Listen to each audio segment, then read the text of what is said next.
Olá, queridos companheiros, que Jesus, nosso Mestre, esteja conosco, nos orientando, nos auxiliando em todos os nossos momentos.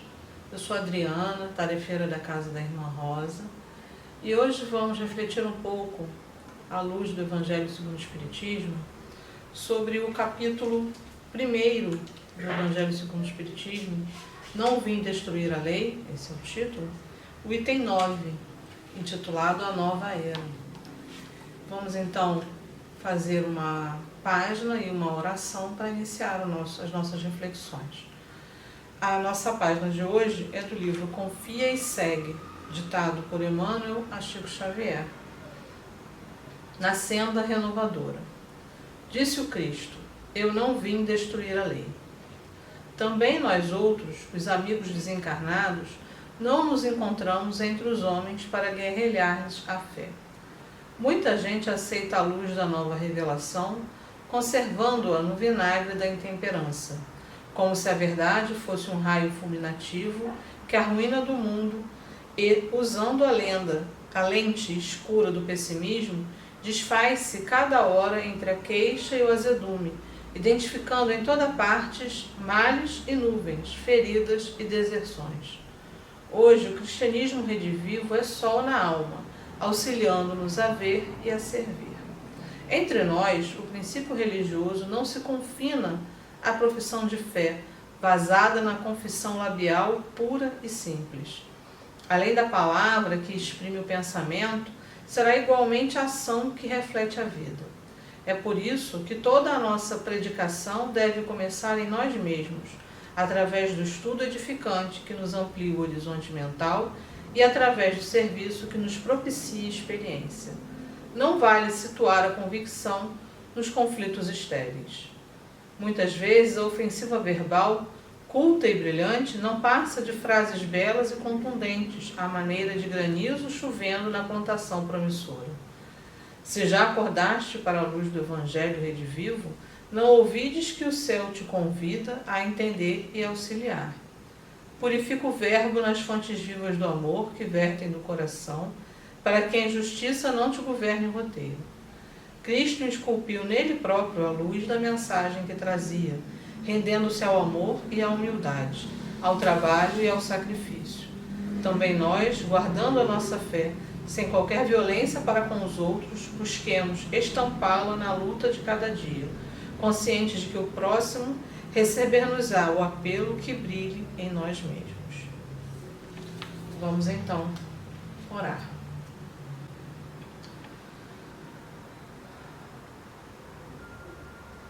Neste momento,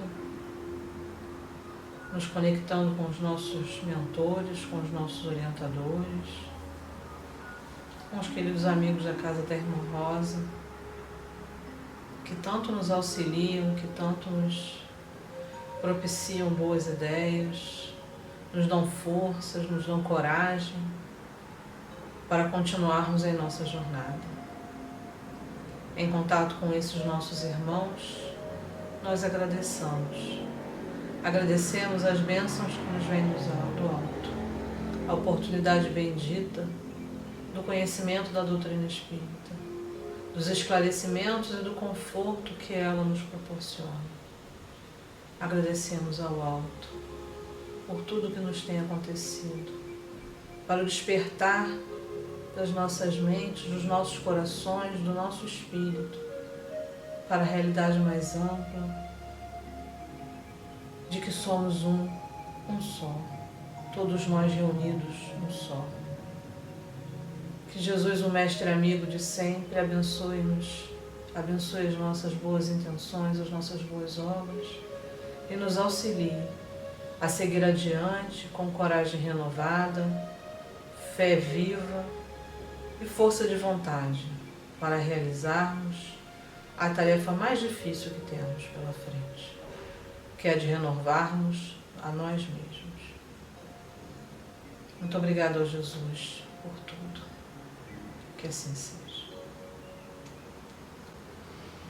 Hoje, então, como eu havia dito, nós vamos refletir um pouco sobre o capítulo 1º do Evangelho segundo o Espiritismo, cujo título é Não Vim Destruir a Lei.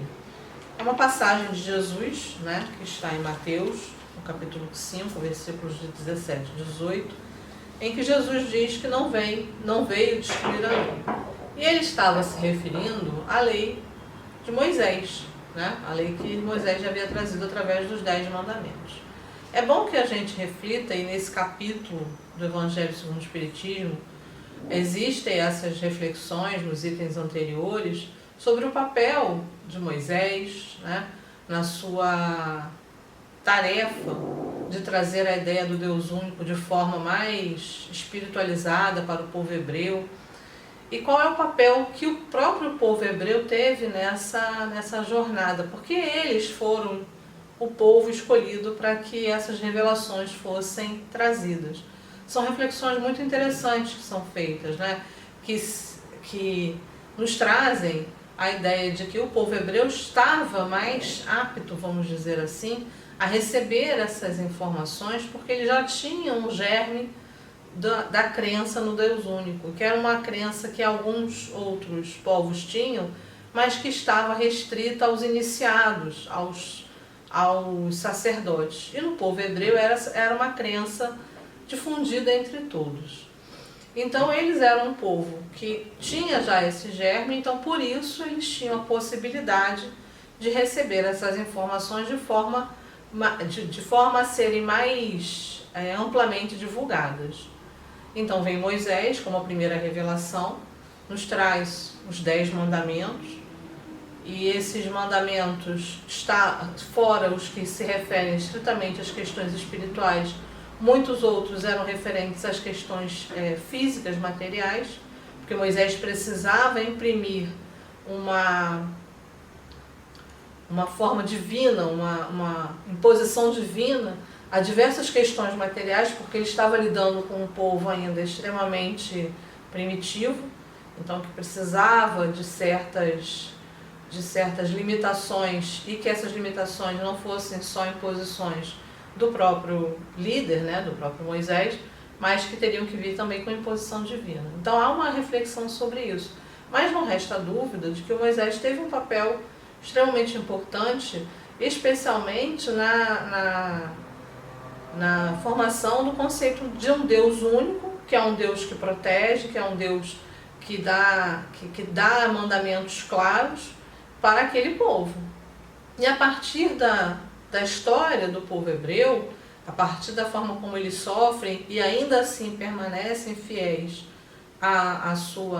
ao seu conceito do Deus único, é um grande exemplo para as outras civilizações, para os outros povos, daquela confiança que aquele povo tinha no Deus, né? Em Deus. Quando vem Jesus, que é a segunda revelação, ele vem para trazer uma ideia mais espiritualizada.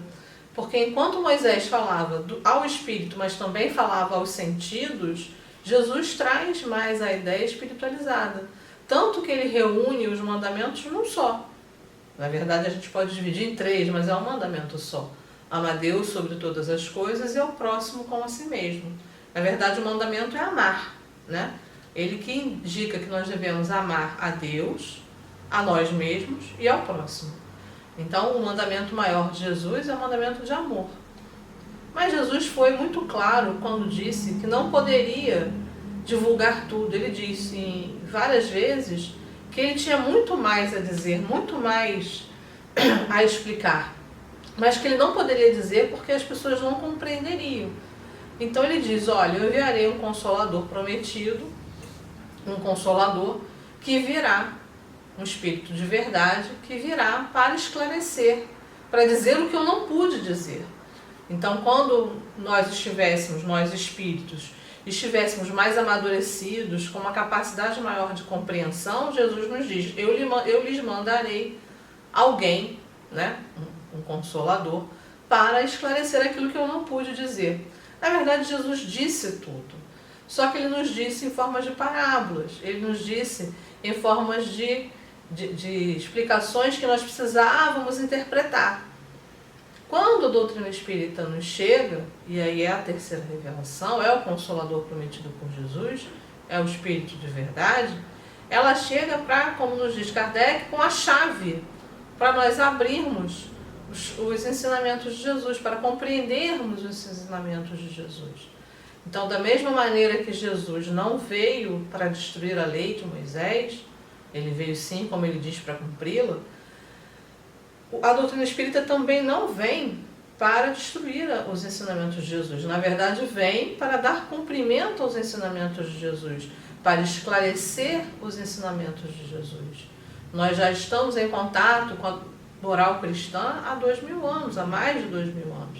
Mas ainda temos muita dificuldade em nos comportarmos de acordo com essa moral.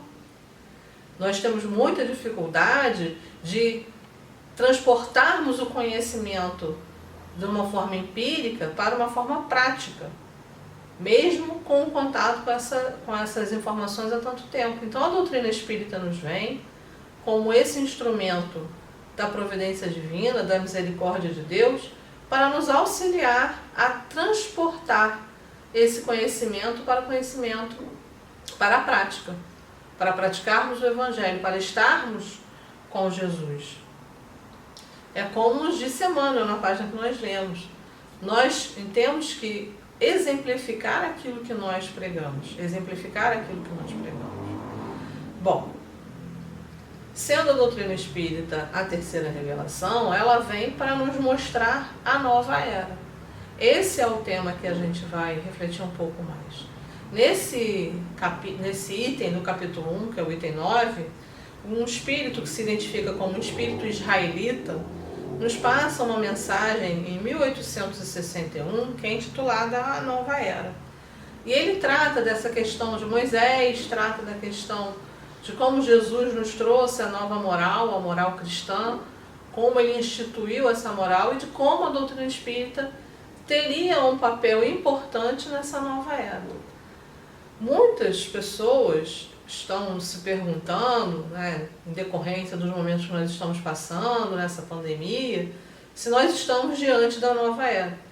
Na verdade, a nova era é um processo que vem sendo realizado no planeta há muito tempo. Há muito tempo que nós estamos nesse processo, porque a lei do progresso é uma lei contínua. É uma lei que é um mote contínuo, ela não para. Então, o planeta Terra está dentro da lei de progresso, assim como nós, espíritos aqui encarnados, estamos vinculados à lei de progresso. Uma questão bem interessante que tem no Livro dos Espíritos, que tem um capítulo sobre a lei de progresso, o capítulo 7º, a parte terceira, a lei de progresso. Uma questão bem interessante sobre esse tema, é uma boa reflexão que a gente pode fazer agora, é a questão 781, que pergunta assim: tem o homem o poder de paralisar a marcha do progresso? Aí a resposta é bem simples, não. Mas tem, às vezes, o de embaraçá-la. O que significa isso? Significa que o progresso ocorrerá, querendo o homem ou não. Mas o homem pode retardar o progresso. Se a humanidade toda não não despertar para a necessidade de mudança, para a necessidade da fraternidade, nós estaríamos embaraçando o progresso. E quando isso acontece, Deus nos manda, a misericórdia divina nos manda lembretes, nos manda empurrões para que nós possamos sair da estagnação. Provavelmente nós estamos num desses momentos. Se vocês observarem o noticiário, a par de todas as notícias catastróficas, que a gente deve filtrar bastante, mas se tem falado muito em consciência coletiva. Existe uma ideia de que há necessidade de se criar uma consciência coletiva, ou seja, de pensarmos no próximo, de agirmos de forma a protegermos o próximo, protegermos o nosso irmão. Ora, o que não é isso senão a nossa antiga fraternidade? Estamos em tempos de pensar fraternalmente, pensarmos no próximo, pensarmos em agir para protegermos o próximo, para auxiliarmos o próximo. Então, talvez esses momentos que nós estejamos vivendo, eles nos sirvam para criarmos essa consciência coletiva, para nos comportarmos fraternalmente, para mudarmos esse padrão de comportamento individualista, porque nos dizem os espíritos, numa questão seguinte, que os maiores empecilhos ao progresso da humanidade são o orgulho e o egoísmo.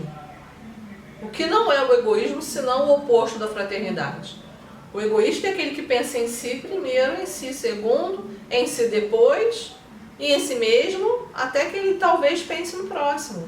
Esse comportamento egoísta é um entrave ao desenvolvimento, ao progresso da humanidade. Então, estamos num momento de renovarmos os nossos comportamentos. Vamos pensar coletivamente, vamos ter uma consciência coletiva, vamos ser mais fraternos. Então, a humanidade passa por vários processos, durante a sua história é possível observar, vários processos de despertamento, em que ela é convidada, ela é concitada pela providência divina a mudar, a se melhorar, a sair de um ponto de estagnação e alcançar um ponto diferente, alcançar um ponto além. Então estamos talvez nesse momento em que a providência divina nos trouxe esse desafio para que começássemos a perceber que nós não estamos sozinhos, que não somos sozinhos. Nós todos, a humanidade toda, somos um só. E precisamos nos comportar desta maneira. Uma outra questão que eu gostaria de refletir com vocês é a questão 783, do Livro dos Espíritos, que continua tratando da lei de progresso. Segue sempre marcha progressiva e lenta ao aperfeiçoamento da humanidade? A resposta: ao progresso regular e lento, que resulta da força das coisas. Ou seja, o progresso ele vai acontecendo sempre, lentamente, paulatinamente, mas ele é sempre um processo que está ocorrendo. E ainda continua a resposta. Quando, porém, um povo não progride tão depressa quanto devera, Deus o sujeita de tempos a tempos a um abalo físico ou moral que o transforma. Veja, talvez nós, como povo, humanidade inteira, estivéssemos necessitando desse abalo físico ou moral. Na verdade, nós estamos passando por um abalo físico e moral, para que nós façamos o quê? Nos transformemos. Então é uma reflexão interessante que nós temos que fazer, que a nova era é a nova era da humanidade. Não é o planeta que vai mudar. Quando a gente fala que a Terra passará para um mundo de regeneração, não quer dizer que a Terra vá se modificar fisicamente, não necessariamente, né? Se fala assim na mudança dos espíritos que estarão encarnados na Terra, dos espíritos que aqui estarão. Eles sim é que serão transformados. Eles sim é que terão que mudar o seu comportamento para permanecerem na Terra, que estará modificada.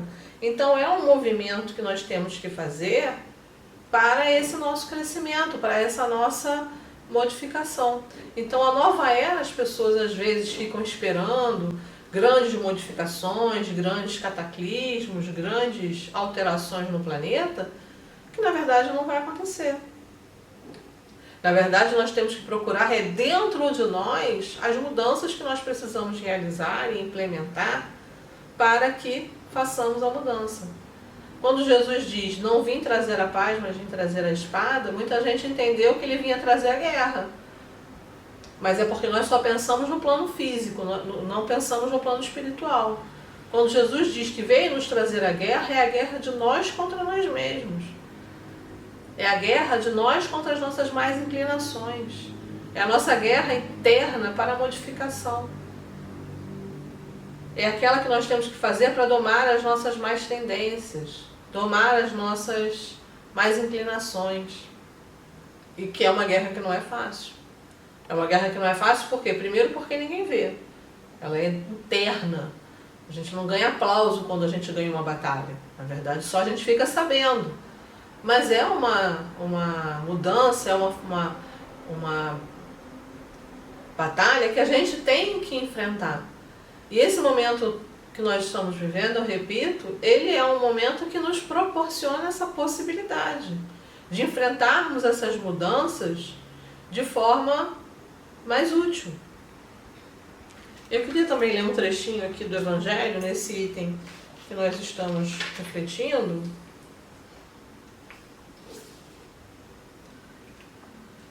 Em que o nosso irmão nos diz assim: são chegados os tempos em que se hão de desenvolver as ideias para que se realizem os progressos que estão nos desígnios de Deus.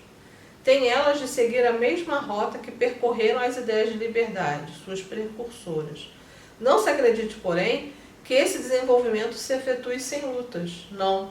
Aquelas ideias precisam, para atingirem a maturidade, de abalos e discussões, a fim de que atraiam a atenção das massas. Uma vez isso conseguido, a beleza e a santidade da moral tocarão os espíritos, que então abraçarão uma ciência que lhes dá a chave da vida futura e descerra as portas da felicidade eterna. Vejam, toda grande modificação precisa de que as ideias, elas surgindo, elas sofrerão discussões, sofrerão embates. Em algum momento, essas ideias alcançarão um equilíbrio e se tornarão ideias que todos nós teremos. Nesse momento, nós estamos passando pela necessidade de criarmos a ideia da fraternidade. Essa é uma ideia antiga, mas que nós não estamos praticando de forma adequada. E sermos fraternos é uma necessidade imperiosa para que passemos para a nova fase, para a nova era. Para que possamos dar passos firmes nesse sentido. Não é fácil. Agora a gente pode se questionar por que não foi dito tudo desde Jesus. Por que Jesus não foi possível que ele nos dissesse tudo? Por que muitas vezes, quando a gente lê o livro dos Espíritos, os Espíritos nos respondem assim: olha, isso vocês ainda não têm capacidade de compreender. Isso ainda não é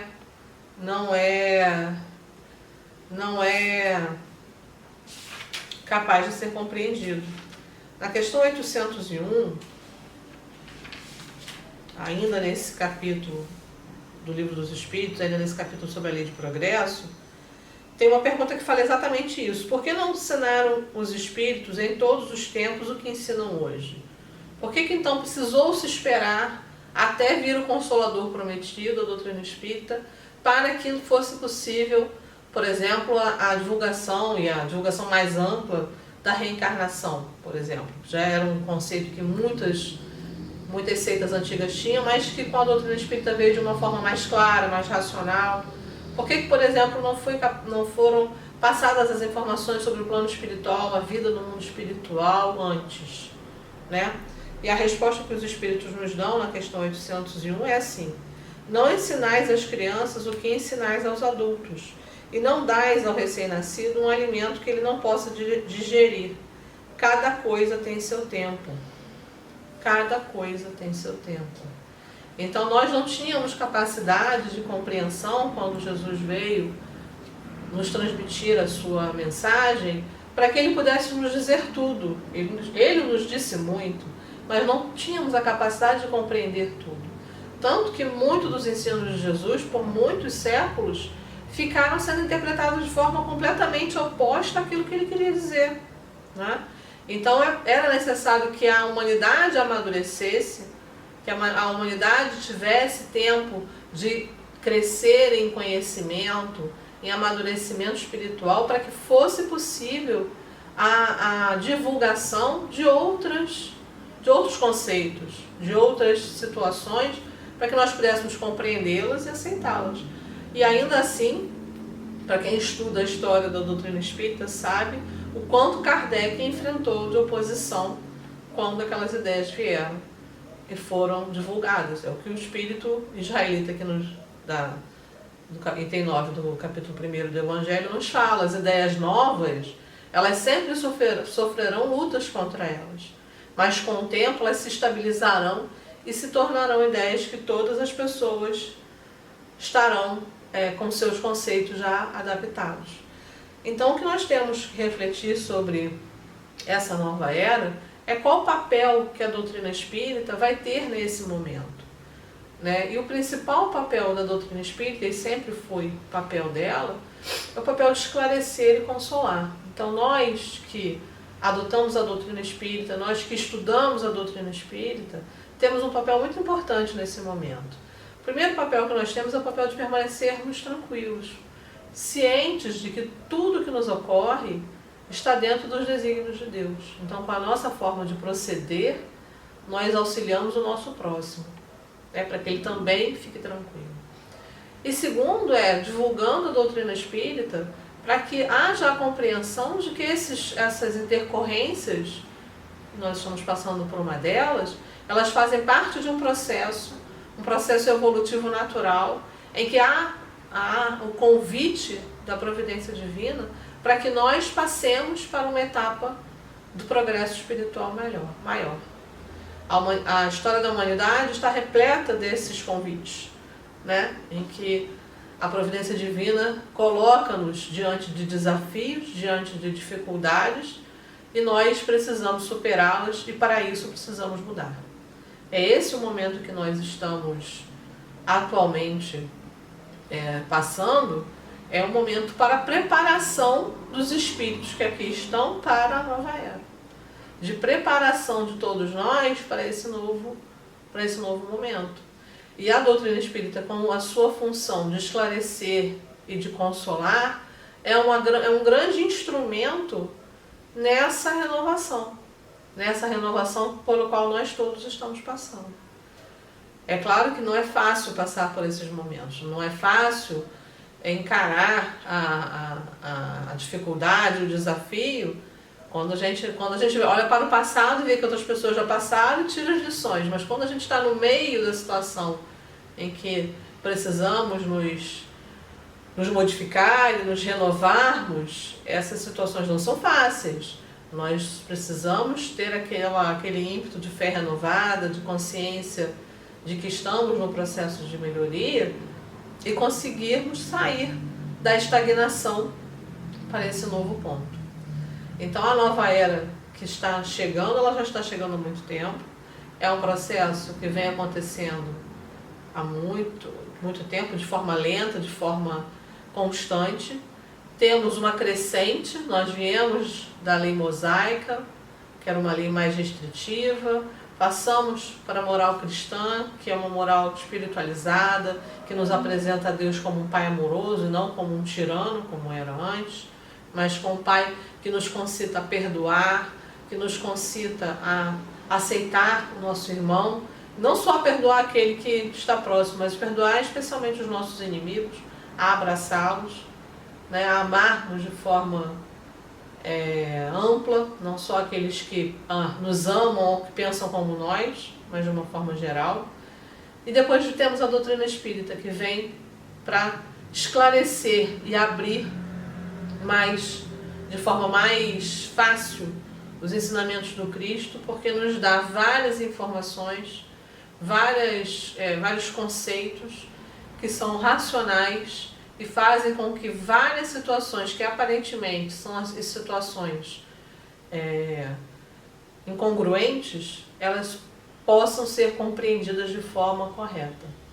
Então nós estamos nesse processo, é um processo que a humanidade vem passando, e estamos num momento em que a providência divina nos convida a mudarmos de forma mais concreta. Se a gente puder usar um termo bastante popular, na verdade a gente está levando uma chacoalhada, Estamos todos levando aquela chacoalhada, ou como eu vi esses dias, o pessoal falando que a providência divina botou todo mundo sentadinho no cantinho do pensamento, e é verdade, estamos todos sentadinhos no cantinho do pensamento, porque está na hora de refletir, está na hora de mudarmos, está na hora de nós repensarmos. E é o momento da gente transformar ideias extremamente egoístas, de pensarmos em nós primeiro, em nossas vontades, em nossos desejos, nossos direitos, mas passarmos a olhar para o próximo e respeitarmos o direito do próximo, os desejos do próximo, pensarmos no próximo com tanta frequência como nós pensamos em nós mesmos. E aí está o grande momento, porque Jesus nos concita a amar a Deus e ao próximo como a nós mesmos. Se nós não estamos conseguindo pensar no nosso próximo como um igual, alguém que precisa da nossa ajuda, alguém que precisa de um comportamento nosso para que fique são. Como é que nós vamos amar a Deus? Agradeço então a todos pela paciência. Peço que a Deus que auxilie a todos os nossos irmãos, que nos dê paz e tranquilidade e que nós estejamos prontos para essa nova era que virá e que saiamos desses momentos com muita tranquilidade. A nossa irmã Vânia fará a prece final e rogará pela fluidificação das nossas águas. Muito obrigada. Vamos orar, irmãos. Agradecer a Deus, nosso Pai, e a Jesus, nosso Mestre, pela vida. Por cada minuto que temos aqui, neste planeta, para o nosso crescimento e aprendizado. E rogar a Deus que possamos passar por esses dias difíceis e extrair deles as lições necessárias para vivermos melhor. Jesus disse: pois, onde 2 ou 3 estiver reunidos em meu nome, ali estou no meio deles. Então, reunidos agora em família, elevemos nossos pensamentos a Deus, nosso Pai, e roguemos a presença de Jesus em nossos lares. Ele, irradiando uma intensa luz que envolve a todos nós e aos nossos familiares. Sentimos nesse momento uma onda de paz a nos envolver. Somos tomados de mais fé, mais esperança, mais otimismo. A luz de Jesus é tão forte que cada cômodo da nossa casa fica iluminado. Onde o Mestre está, há amor, o perdão, o companheirismo, o entendimento, a paz. A luz é tão intensa que expande para outras casas, iluminando outros lares, outras famílias, envolvendo a todos com o imenso amor de Jesus. E assim, rogamos ao Pai para que Jesus permaneça em cada lar desse planeta. E tocados todos pelo amor de Jesus, possamos descobrir a grande importância que é viver em família. Ajuda-nos, Pai.